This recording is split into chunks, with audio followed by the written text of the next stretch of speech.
وَأَنزَلَ اللَّهُ إِلَيْكَ الْكِتَابَ وَالْحِكْمَةَ، ہم نے نازل کیا آپ پر صلی اللہ علیہ وسلم پر الکتاب، قرآن مجید اور حکمہ۔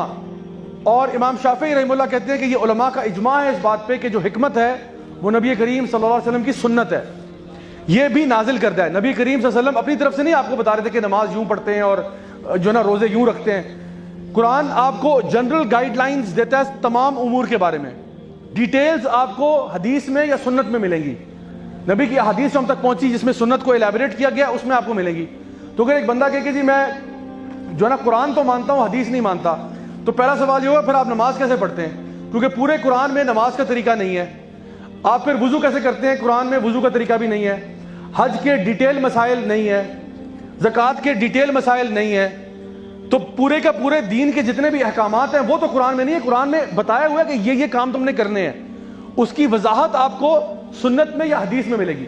تو جو بندہ یہ زیادہ سمارٹ بننے کی کوشش کرے اور کہے کہ نہیں جی ہم تو بس قرآن، کیونکہ جو لوگ یہ کہتے ہیں، میں آپ کو اپنے ایکسپیرینس سے بتا رہا ہوں، وہ پھر قرآن کی وہ جدھر لے جانا چاہیں لے جا سکتے ہیں۔ قرآن کے ساتھ جب حدیث ہوگی نا تو آپ کو اس کا کانٹیکٹ سمجھ میں آئے گا۔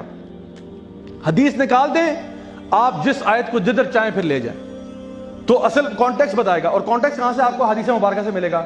اسی طرح سے بے شمار احادیث ایسی ہیں، اور بلکہ قرآن کی آیتیں ایسی ہیں جس کو جو بندہ بھی ذرا شر پسند ہونا وہ لیفٹ رائٹ کہیں پہ بھی کر سکتا ہے۔ جب آپ قرآن کو ہولسٹکلی پڑھیں گے پھر آپ کو سمجھ میں آئے گا، اور ساتھ حدیث کے ساتھ آپ کو کانٹیکس سمجھ میں آتا رہے گا کہ کون سی صورت کہاں پہ، اس کے اسباب و نزول کیا تھے وغیرہ وغیرہ، یہ ساری چیزیں۔